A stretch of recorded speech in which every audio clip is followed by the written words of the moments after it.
यह एक बहुत अच्छी लव स्टोरी है। यदि आपको आगे के चैप्टर चाहिए तो चैनल को सब्सक्राइब करें और कमेंट करें कि next chapter. CH5 chapter 5 mother. Lunch time में हीर और सिम्मी दोनों ही कैंटीन की तरफ चले गए। अब तो दोनों की बॉन्डिंग भी काफी अच्छी हो गई थी। सिमी ने दोनों के खाने का ऑर्डर दिया और आपस में बातें करने लगी। सिमी ने हीर से पूछा, हीर तुम देहरादून से हो ना?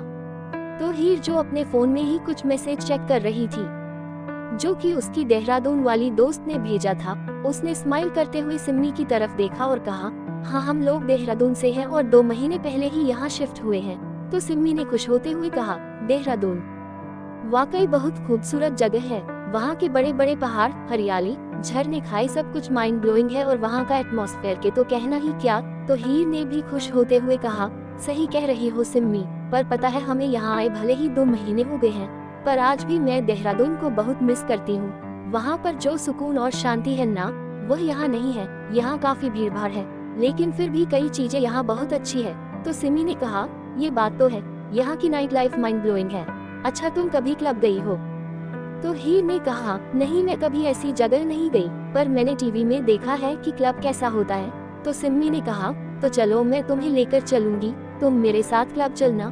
तो हीर ने कहा, ना बाबा ना, मैंने देखा है वहाँ पर लड़कियाँ कैसे छोटे छोटे कपड़े पहन कर आती है, मुझे नहीं पसंद ऐसा माहौल। सिमी ने कहा, अरे बाबा तुम चिंता मत करो, तुम्हें मैं हमारे क्लब में लेकर जाऊंगी जहाँ तुम्हें छोटे कपड़े पहन कर आने की जरूरत नहीं होगी। तो हीर ने हैरानी से पूछा, क्या सिम्मी तुम्हारा खुद का क्लब है?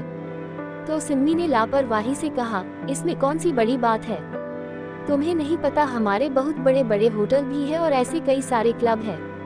तो अब पक्का रहा ना, कल तुम मेरे साथ क्लब चल रही हो? तो हीर ने थोड़ा मायूस होते हुए कहा, पता नहीं माँ मुझे जाने देंगी कि नहीं। सिमी ने कहा, कोई बात नहीं, कल मैं खुद तुम्हारे घर आऊंगी तुम्हें लेने के लिए और तुम्हारी माँ से परमिशन भी ले लूंगी और इसी बहाने मैं तुम्हारी फैमिली वालों से मिल भी लूंगी। तो हीर ने खुश होते हुए कहा, ये सही रहेगा और वैसे भी मैंने माँ को जब से तुम्हारे बारे में बताया है वह तुमसे मिलना चाहती है। तो सिमी ने कहा, ए लो तुम मुझे पहले बोलती ना, चलो आज शाम को मैं तुम्हारे साथ ही घर चलती हूँ, मेरा भी बड़ा मन है तुम्हारी माँ से मिलने का। शाम के वक्त सिमी और हीर दोनों ही सोफे पर बैठी हुई समोसे के मजे ले रही थी। वही सुधा दोनों के सामने बैठी हुई चाय के सिप ले रही थी। सुधा को सिम्मी बहुत अच्छी लगी थी। सिम्मी ने समोसे की तारीफ करते हुए कहा, वाह आंटी क्या समोसे बनाए हैं आपने, मजा आ गया। मेरा तो अब मन कर रहा है रोज शाम को यहाँ जाया करूँ और आपके हाथ के समोसे खाऊं। तो सुधा ने हंसते हुए कहा, सिम्मी अभी कोई कहने की बात है क्या, तुम्हारा जब मन हो बेटा तब तुम आ जाया करो। तभी हीर ने सिम्मी को छेड़ते हुए कहा, इतना मत खाया करो सिम्मी, वरना फूल कर गुब्बारा हो जाओगी। तो सिम्मी ने कहा, अरे हम लोग डांस करते हैं ना यार, तुम्हें पता है कितनी कैलोरी बर्न होती है डांस करने में, सब कुछ बैलेंस हो जाएगा। पर आंटी आपके हाथ के समोसे तो मुझे अब जब भी खाने का मन होगा मैं यहाँ जरूर आ जाया करूँगी। कहकर सिम्मी ने एक और समोसा अपनी प्लेट में रख लिया। तभी सिम्मी ने कुछ याद करते हुए कहा, अरे आंटी मुझे आपसे एक परमिशन मांगनी थी। तो सुधा ने चाय का कप टेबल पर रखते हुए कहा, हाँ बेटा बोलो किस बात की परमिशन लेनी है। तो सिम्मी ने कहा, वह क्या है ना आंटी, कल मैंने हमारे प्राइवेट क्लब में एक पार्टी रखी है, इसमें मैं हीर को भी ले जाना चाहती हूँ, अगर आप मुझे परमिशन दे तो क्या मैं हीर को ले जाऊँ? सिम्मी की बात सुनकर सुधा ने थोड़ा हिचकिचाते हुए कहा, पता नहीं हीर के पापा इसे से भेजेंगे कि नहीं। तो सिम्मी ने कहा, कोई बात नहीं आंटी, आप एक बार पूछ लीजिएगा, वैसे ही पार्टी तो कल है ना, मैं खुद हीर लेने के लिए आऊंगी और उसे वापस घर छोड़ भी दूंगी, आप चिंता मत कीजिए है, मैं हीर को अपनी जिम्मेदारी पर ले जा रही हूँ और वैसे भी वह क्लब हमारा ही है तो डर की कोई बात ही नहीं है। सिम्मी ने समोसे खाते हुए कहा, ठीक है फिर मैं हीर के पापा से बात करके तुम्हें बता दूंगी। सुधा ने कहा। तो सिम्मी ने हीर से कहा, 50% तो हाँ हो गई, अब 50% तुम्हारे पापा हाँ बोल दे तो 100% हाँ हो जाएगी और फिर कल मैं तुम्हें अपने साथ अपने क्लब में ले जाऊंगी। हीर ने भी खुश होकर अपना सिर हाँ में हिलाया। दरअसल वह भी बहुत एक्साइटेड थी क्लब को देखने के लिए, उसने ये सब चीजें टीवी में देखी थी, वह आज तक कभी ऐसी जगह नहीं गई थी, इसीलिए वह बहुत खुश हो रही थी। रात को सुधा ने हीर के पापा से इस बारे में बात की तो हीर के पापा ने इस कंडीशन पर हीर को परमिशन दे दी कि रात को ज्यादा देर नहीं होनी चाहिए और रात को 9 बजे तक उसे घर वापस आना ही है। तो हीर ने भी अपने पापा को भरोसा दिलाया था, ठीक है पापा मैं 9 बजे तक घर जरूर आ जाऊंगी। हीर खुश होकर जल्दी से अपने रूम में आए और अपना फोन लेकर सिम्मी को फोन मिला दिया। दूसरी तरफ से 2-3 रिंग के बाद ही सिम्मी ने फोन पिक कर लिया। हीर ने चाहते हुए कहा, सिम्मी, पापा ने परमिशन दे दी है तो कल मैं तुम्हारे साथ क्लब जरूर जाऊंगी। तो सिम्मी ने खुश होते हुए कहा, यस, ये हुई ना बात, तो कल तुम शाम को 5 o'clock बजे रेडी रहना, मैं तुम्हें लेने के लिए आऊंगी। तो हीर ने कुछ सोचते कहा, सिम्मी, मैंने सुना है कि वहाँ ड्रेस कोड वगैरह भी होता है, तो क्या मुझे भी वह छोटी सी ड्रेस पहन के जाना होगा? दरअसल हीर छोटी छोटी ड्रेस नहीं पहनती थी, वह सिंपल से कपड़े पहनती थी, सिंपल अनारकली सूट या पटियाला सूट। तो सिम्मी ने उससे रिलैक्स करते हुए कहा, नहीं यार, यह क्लब हमारा ही है। वैसे तो ड्रेस कोड होता है, लेकिन तुम मेरी दोस्त हो तो तुम्हारे लिए छूट है, तुम्हें जो पहन कर आना है तुम आ सकती हो। इस बात पर हीर ने एक राहत की सांस ली और कुछ देर सिम्मी से बात करने के बाद उसने फोन डिस्कनेक्ट कर दिया। दूसरा दिन शाम के वक्त, शाम को 5 बजे सिम्मी हीर को लेने के लिए अपनी गाड़ी से उसके घर पहुंच गई। हीर ने जल्दी से सुधा को बाय बोला और सिम्मी के साथ उसकी गाड़ी की फ्रंट सीट पर बैठ गई। पीछे से सुधा ने आवाज देते हुए कहा, गुड़िया, वक्त पर आ जाना और अपना ख्याल रखना। हीर ने गाड़ी में बैठे हुए ही कहा, हाँ माँ, आप चिंता मत कीजिए, मैं जल्दी ही आ जाऊंगी। फिर सिम्मी ने जल्दी से गाड़ी स्टार्ट की और वहाँ से निकल गई। सिम्मी को इतनी अच्छी ड्राइविंग करते देख हीर ने हैरानी से पूछा, सिम्मी, तुम्हें तो बहुत अच्छी ड्राइविंग आती है। तो सिम्मी ने एक नज़र हीर की तरफ देखा और कहा, हाँ, मुझे ड्राइविंग बहुत अच्छी आती है, पर मेरे डैड मुझे बहुत कम ड्राइव करने देते हैं, पर मैं भी जिद करके अपनी गाड़ी ले ही आती हूँ। कुछ भी देर में वह लोग क्लब पहुँच गए। क्लब में ही सिम्मी के और भी कई फ्रेंड उसका वेट कर रहे थे। सिम्मी ने अपने और दोस्तों से हीर का इंट्रोडक्शन करवाया। सभी को हीर बहुत ही प्यारी लगी और हीर को भी सिम्मी के बाकी दोस्त काफी अच्छे लगे। हीर को उनसे मिलकर लगा ही नहीं कि वो सबसे पहली बार मिल रही है। वो क्लब काफी ज्यादा एक्सपेंसिव था, जहाँ पर सिर्फ अमीर घर के लोग ही आ सकते थे। हीर ने इस वक्त भी एक अनारकली सूट ही पहना हुआ था। वहाँ पर बाकी सभी लड़कियों ने काफी शॉर्ट ड्रेसेज पहन रखी थी, जिसे देखकर हीर को काफी अजीब लग रहा था। हीर को लगा कि कहीं ये सभी लड़कियां उसका मन ही मन मजाक न उड़ाए, क्योंकि हीर ने सबसे अलग कपड़े पहने हुए थे। सिमी हीर के फेस एक्सप्रेशन से उसके मन की बात जैसे जान गई थी। उसने हीर का हाथ पकड़कर उसे रिलैक्स करते हुए कहा, हीर, तुम ये सब फालतू की बातें मत सोचो, तुम मेरी दोस्त हो, बल्कि बेस्ट फ्रेंड हो। फिर यहाँ किसी की हिम्मत नहीं होगी तुम्हारा मजाक उड़ाने की, इसीलिए तुम फुल कॉन्फिडेंट रहो और मेरी बात मानो तो तुम इन सब लड़कियों से कहीं ज्यादा खूबसूरत लग रही हो। सच में, कहकर सिम्मी ने अपनी एक आई विंक की तो हीर को उसकी इस हरकत पर हंसी आ गई। कुछ ही देर बाद हीर अब धीरे धीरे वहाँ के माहौल में एडजस्ट होने लगी थी। वहाँ काफी लाउड म्यूजिक प्ले हो रहा था। हीर वही सोफे पर बैठे हुए सभी लड़के लड़कियों को डांस करता हुआ देख रही थी। सिम्मी ने उसे भी कई बार कहा था अपने साथ डांस करने के लिए, पर हीर ने साफ मना कर दिया था कि वह अभी नहीं जाना चाहती है। उसे तो सोफे पर बैठकर सभी का डांस एंजॉय करने में ही मजा आ रहा था। हीर ने वेटर से एक सॉफ्ट ड्रिंक ले ली थी और धीरे धीरे सिप करते हुए उन सभी के डांस को एंजॉय कर रही थी। सिम्मी फ्लो काफी मस्त होकर डांस कर रही थी। उसे देखकर लग रहा था कि उसे डांस करना बहुत पसंद है। रात के 8:30 बज चुके थे। वहीं सिम्मी तो अभी भी फ्लो पर बेपरवाह होकर डांस कर रही थी। उसे तो ये ध्यान ही नहीं रहा कि 9 बजे तक हीर को वापस उसके घर पहुंचाना है। तभी हीर का फोन रिंग करने लगा। हीर ने अपने फोन की स्क्रीन की तरफ देखा तो उसकी माँ का फोन था। हीर ने एक नजर सिम्मी की तरफ देखा, जो सबसे बेपरवाह हुए डांस करने में ही मस्त है। वहाँ काफी ज्यादा शोरगुल था, इसलिए हीर अपना फोन लिए बाहर आ गई। हीर ने फोन पिक करके कान पर लगा लिया। दूसरी तरफ से सुधा ने कहा, हीर बेटा 8:30 बज चुके हैं, तुम वहाँ से निकली कि नहीं? तो हीर ने कहा, माँ, बस हम निकल ही रहे हैं और आप चिंता मत कीजिए, मैं वक्त पर पहुँच जाऊंगी। तो सुधा ने कहा, बेटा रात का वक्त है, ध्यान से आना। तो हीर ने कहा, माँ मैं ध्यान से ही आऊंगी। ठीक है माँ, मैं फोन रखती हूँ और सिम्मी को जाकर बोल देती हूँ कि वह मुझे घर पर ड्रॉप कर दे। कहकर हीर ने फोन डिस्कनेक्ट कर दिया। वह फोन लेकर वापस क्लब के अंदर जा ही रही थी कि तभी उसकी नजर सामने की तरफ गई। दरअसल हीर फोन पर बात करते करते क्लब के एक ऐसे एरिया की तरफ पहुंच गई थी जहां पर काफी कम भीड़ थी। हीर से थोड़ी सी दूरी पर ही सामने की तरफ गाड़ी में से 2-3 आदमियों ने एक आदमी को घसीटकर बाहर निकाला और उसे क्लब के पीछे की साइड ले गए। हीर कंफ्यूजन से सामने की तरफ देख रही थी, ये लोग कौन हैं? और ऐसे इस आदमी को कहाँ ले जा रहे हैं? हीर ने पलटकर एक नजर क्लब की मेन एंट्रेंस की तरफ देखा, पर उसके अंदर की क्यूरियोसिटी उसे यह जानने पर मजबूर कर रही थी कि आखिर उस आदमी के साथ वह लोग क्या करने वाले हैं। उसे कुछ गलत होने का भी अंदेशा हुआ। उसका एक मन तो ये हुआ कि वह वहाँ से वापस चली जाए, लेकिन तभी उसे लगा कि नहीं, उसे शायद उस आदमी की मदद करनी चाहिए। दरअसल हीर एक ऐसे माहौल से आई थी जहाँ पर सबकी मदद करना अपना धर्म माना जाता है। वह नहीं जानती थी कि मुंबई जैसी जगह पर किसी की ऐसे मदद करना अपनी ही जान को जोखिम में डालना भी हो सकता है। हीर ने अपने कदम उस तरफ बढ़ा दिए जिस तरफ वो आदमी गए थे। हीर ने थोड़ा आगे जाते हुए गौर से देखा तो वह लोग उस आदमी को पकड़कर क्लब के पीछे की तरफ ले गए। हीर को वाकई में लगा कि वह आदमी बहुत बड़ी मुसीबत में है और उसे उसकी हेल्प करनी चाहिए, इसलिए हीर ने जल्दी ही अपने फोन से पुलिस का नंबर डायल कर दिया और पुलिस को यहाँ आने का कहकर फोन वापस डिस्कनेक्ट कर दिया और अपने कदम उस तरफ बढ़ा दिए। क्लब के पीछे की साइड थोड़ा अंधेरा था, इसीलिए हीर को ज्यादा कुछ साफ नजर नहीं आ रहा था, लेकिन वह थोड़ी दूरी पर खड़ी होकर वहाँ जो कुछ भी हो रहा था साफ देख पा रही थी। हीर जल्दी ही एक दीवार के पीछे छुप गई। तभी उसने देखा कि उस आदमी को 4 लोगों ने पकड़ा हुआ था और वह आदमी घुटनों के बल नीचे बैठा हुआ था। तभी उसके सामने एक हट्टा कट्टा सा आदमी आकर खड़ा हुआ। उसकी हाइट पर्सनैलिटी बहुत अच्छी थी।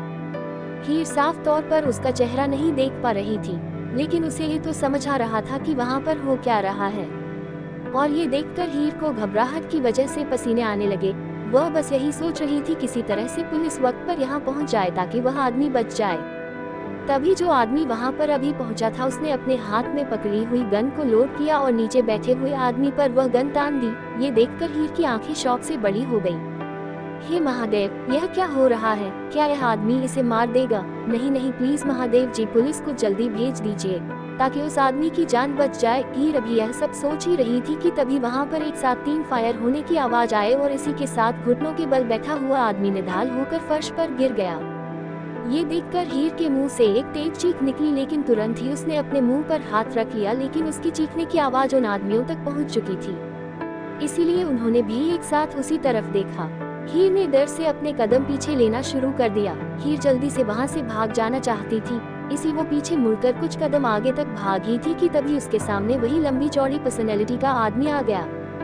उस शख्स को देखकर हीर की आंखें फटी की फटी रह गई, क्योंकि यह वही इंसान था जो उस दिन रोड एक्सीडेंट के वक्त उसके पापा को धमका रहा था। यह कोई और नहीं अंश था, अंश खुराना। अंश को सामने देखकर हीर के हाथ पैर अब डर से कांपने लगे। वह वापस अपने कदम पीछे लेने लगी। वही अंश उसे खतरनाक नजरों से घूरता हुआ उसकी तरफ कदम बढ़ने लगा। मुझे कुछ मत करना, प्लीज मुझे मत मारना, मुझे मत मारना, हीर कांपती आवाज में बोलते ही जा रही थी और अपने कदम पीछे लेती जा रही थी। तभी हीर एक दीवार से जाकर लग गई। उसके पास पीछे जाने के लिए कोई भी जगह नहीं बची थी। हीर ने अपने आसपास देखा और जैसे ही वहां से भागने लगी, तभी अंश ने उसके दोनों तरफ अपने हाथ रखकर उसका रास्ता ब्लॉक कर दिया। हीर सहमी हुई नजरों से अंश को देख रही थी। वही अंश इंटेंस नजरों से हीर की खूबसूरत नीली आंखों को देख रहा था, जिसमें वह एक बार फिर से खोने लगा। अंश की इंटेंस नजरें अब हीर के चेहरे को गौर से देख रही थी। हीर की मासूमियत से भरी आंखें जिसमें एक डर नजर आ रहा था, उसके डर से थरथराते होंठ जो काफी अट्रैक्टिव लग रहे थे। वही घबराहट की वजह से हीर कुछ बोल भी नहीं पा रही थी। उसे तो डर था कि अगर उसने जरा सी भी आवाज निकाली तो ये सामने खड़ा खतरनाक इंसान उसे भी गोली मार देगा। हीर को खुद से इतना डरता देख अंश के होठों पर एक अजीब सी स्माइल आ गई।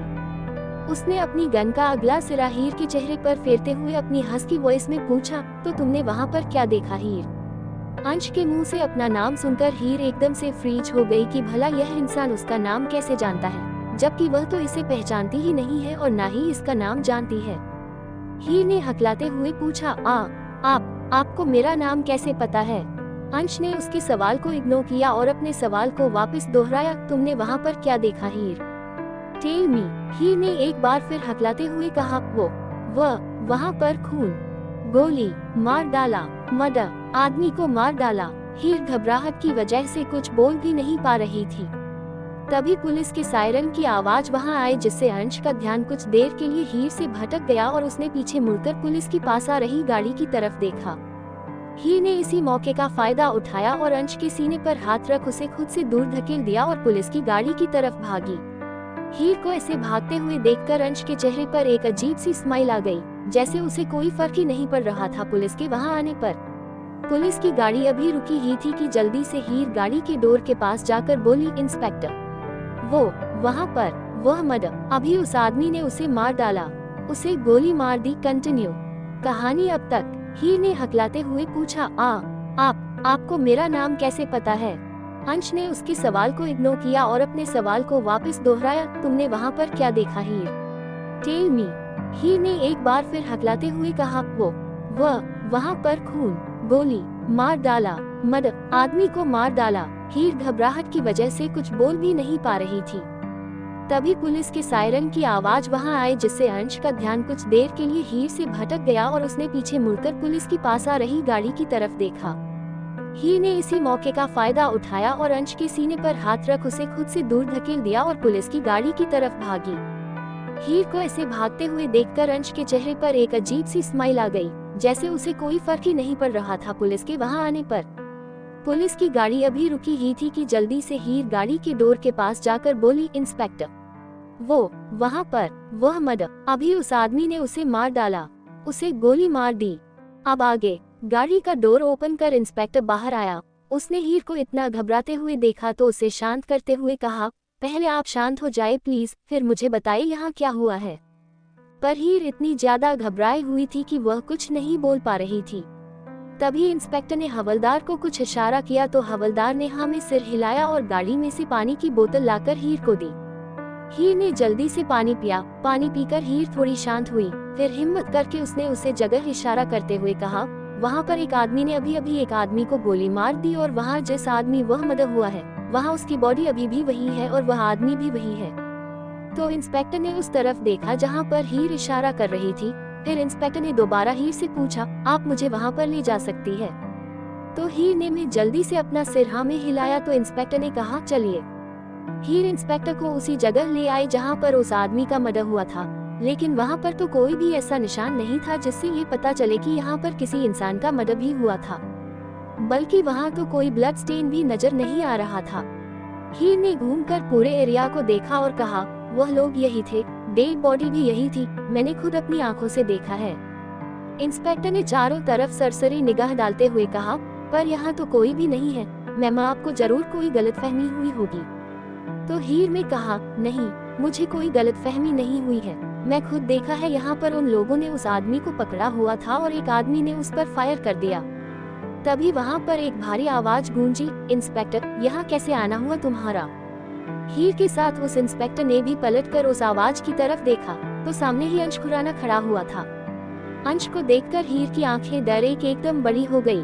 हीर इंस्पेक्टर से बोली, इंस्पेक्टर साहब, यह वही है, इसी ने मारा था उसे, इसी ने उस आदमी का मर्डर किया था, मैंने खुद देखा था, आप प्लीज इसे पकड़ लीजिए, ये खूनी है।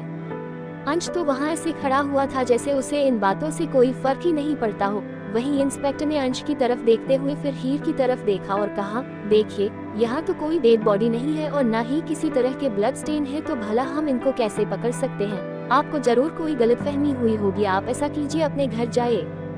तो हीर ने जिद करते हुए कहा, नहीं, आप ऐसा कैसे कह सकते हैं, मैंने खुद देखा था, यहाँ पर वह 3-4 लोग और थे, उन्होंने उस आदमी को पकड़ा हुआ था और इस इंसान ने उसे गोली मार दी, मैं सच कह रही हूँ, कहते हुए ही रोने लगी।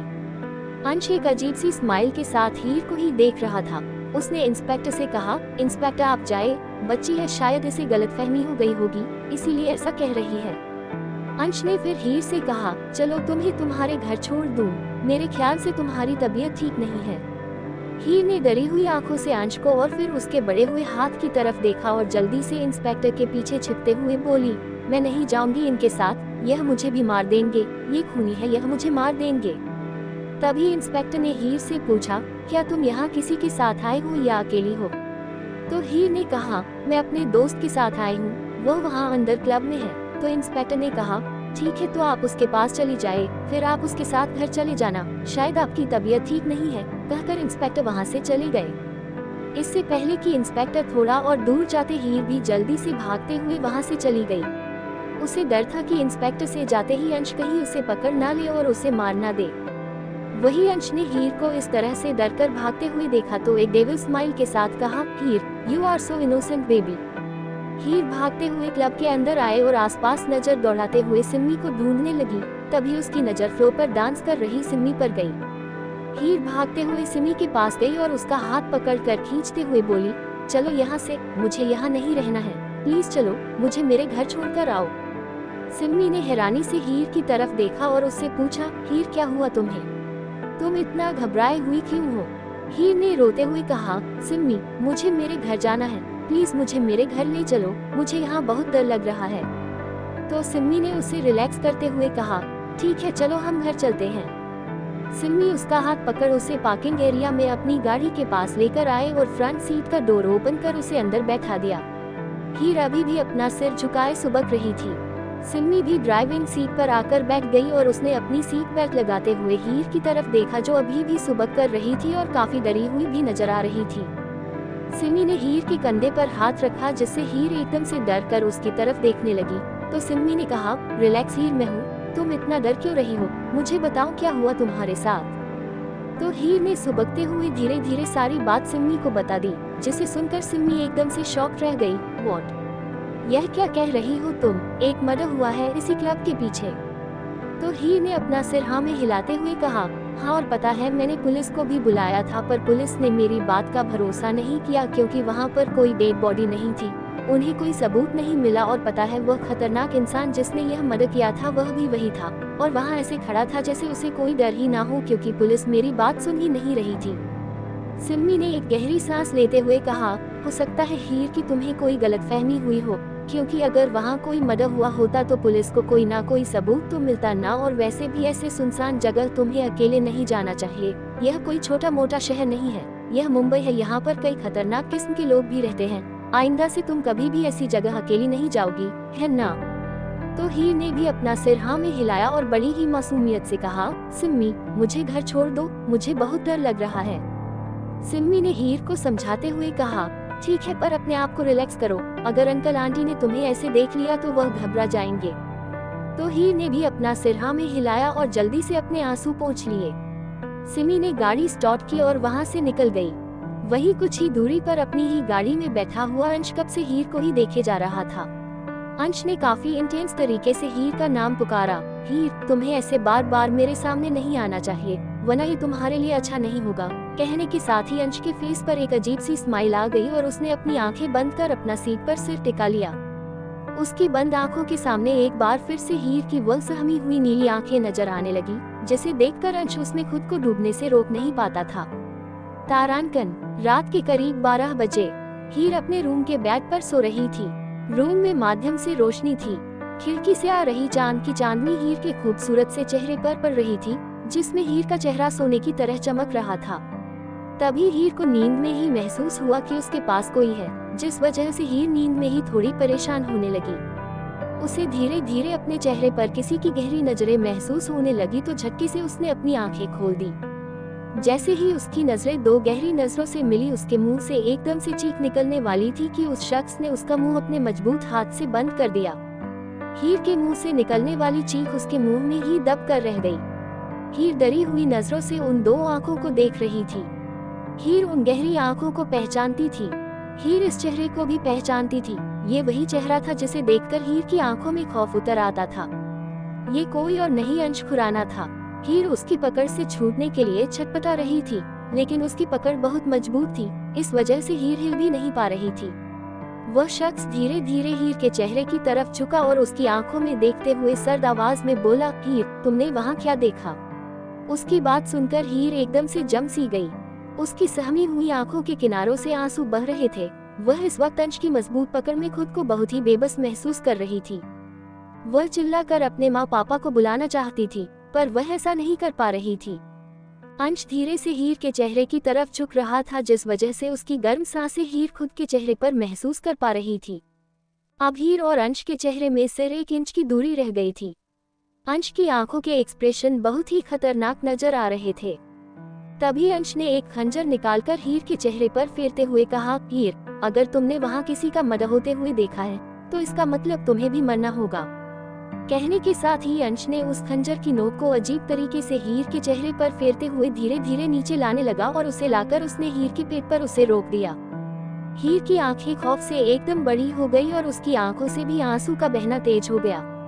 वह डर से कांप रही थी। अब उसका छटपटाना भी तेज हो गया। लेकिन तभी अंश के चेहरे पर एक रूथलेस स्माइल आई, वह स्माइल जो हीर अंदर तक कांपने पर मजबूर कर रही थी। इसी के साथ उसे अपने पेट में तेज दर्द का एहसास हुआ। तभी हीर चीख मारकर बेड पर उठ बैठी। वह इस वक्त पसीने से पूरी तरह से तरबतर थी। वह अपने पेट पर हाथ लगाकर बार बार चेक कर रही थी, पर उसे किसी भी तरह का जख्म महसूस नहीं हुआ। उसने अपनी खौफजदा आंखों से पूरे रूम में नजर डाली, पर वहाँ कोई भी नहीं था। हीर के दिल की धड़कनें इस वक्त बहुत तेज बढ़ी हुई थी। जब हीर को तसल्ली हो गई कि वह एक सपना देख रही थी, तब जाकर उसकी सांस में सांस आई। हीर ने साइड टेबल पर रखे पानी के गिलास को उठाया और एक ही सांस में पूरा पानी पी गई। उसके चेहरे पर डर अभी भी नजर आ रहा था। हीर ने अपने सीने पर हाथ रखकर कहा, हे महादेव, ये कैसा ख्वाब था? प्लीज महादेव, मेरा सामना कभी उस इंसान से दोबारा मत करवाना। कहकर हीर ने साइड टेबल पर रखे हुए टेबल लैंप को ऑन कर दिया, क्योंकि अब उसे अंधेरे से डर लग रहा था।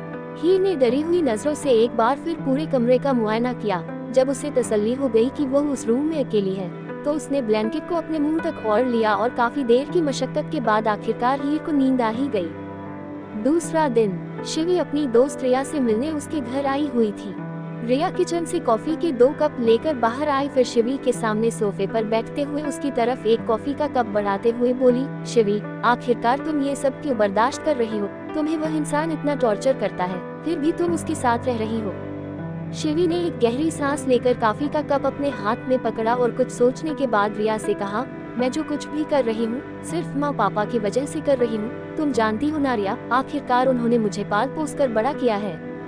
तो शिवी की बात सुनकर रिया ने अपनी आई रोल करते हुए कहा, हाँ, और अब वह तुमसे तुम्हारी परवरिश की कीमत मांग रहे हैं और तुम वह कीमत चुका भी रही हो। रिया, ऐसा मत कहो, वो मेरे पेरेंट्स हैं और तुम जानती हो ना कि मैंने उनकी इज्जत बचाने के लिए ही ये शादी की है। शिवी ने कहा, अच्छा ऐसा है, और तब क्या होगा तुम्हारा जब वो तानिया लौट कर आएगी? बोलो तब तुम्हारा क्या शिवांश तुमसे कोई रिश्ता रखेगा?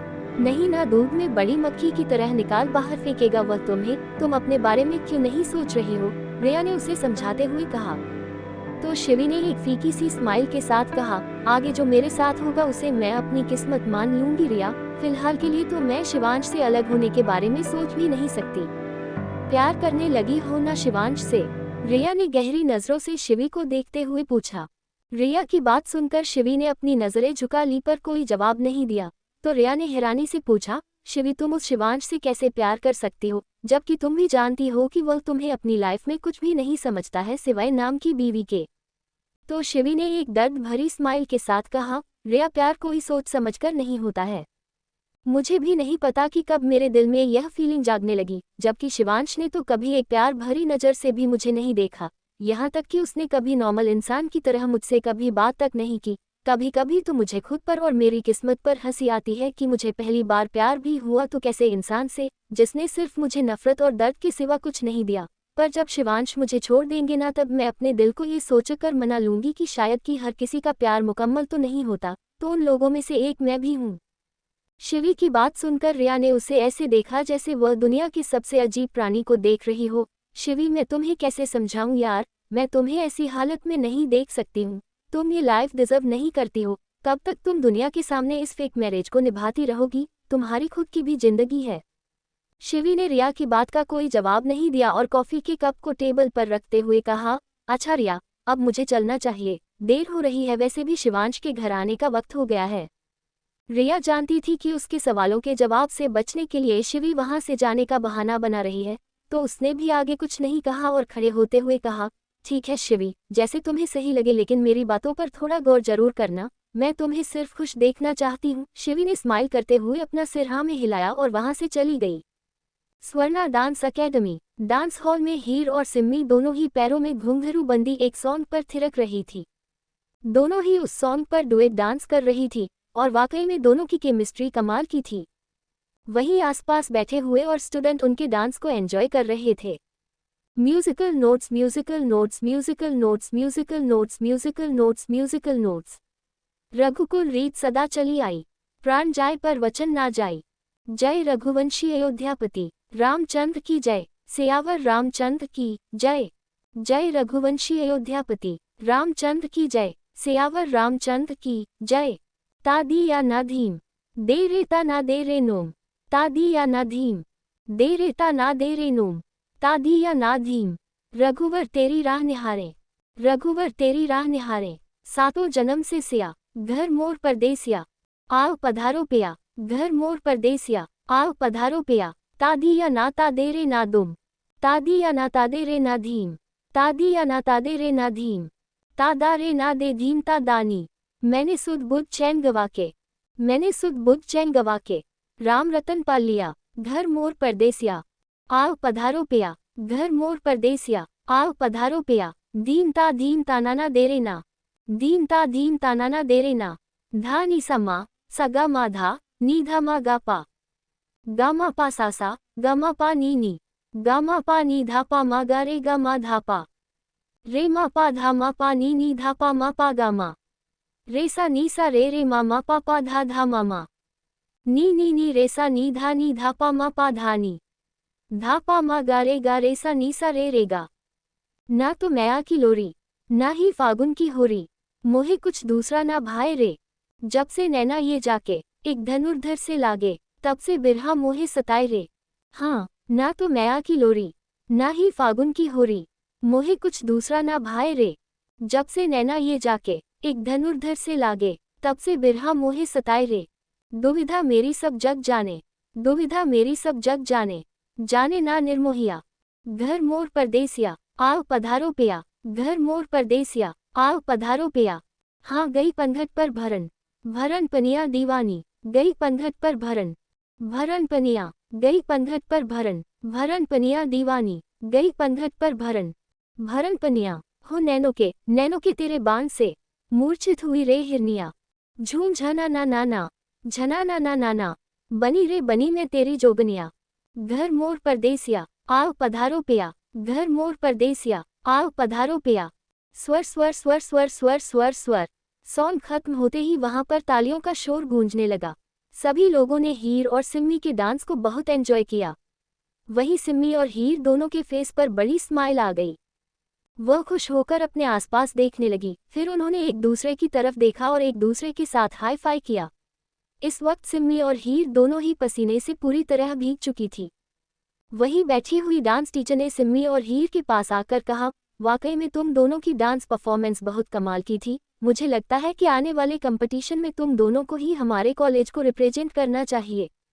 ये बात सुनकर हीर खुश होते हुए बोली, जरूर मैम, अगर हमें मौका मिला तो हम दोनों ही हमारे कॉलेज को रिप्रेजेंट करेंगे और जीत कर भी आएंगे। फिर सिम्मी और हीर दोनों ही एक जगह बैठकर अपने पाँव में बंधे हुए घुंघरू को खोलने लगी। सिम्मी ने अपने पाँव के घुंघरू खोलते हुए हीर से कहा, हीर कल संडे है ना, तो मैं तुम्हें घर लेने आऊंगी। दरअसल मैंने जब से अपनी मॉम को तुम्हारे बारे में बताया है, मेरी मॉम तुमसे मिलना चाहती है। तो हीर ने सिम्मी की तरफ देखते हुए कहा, ऐसा भी क्या कह दिया तुमने अपनी मॉम से मेरे बारे में?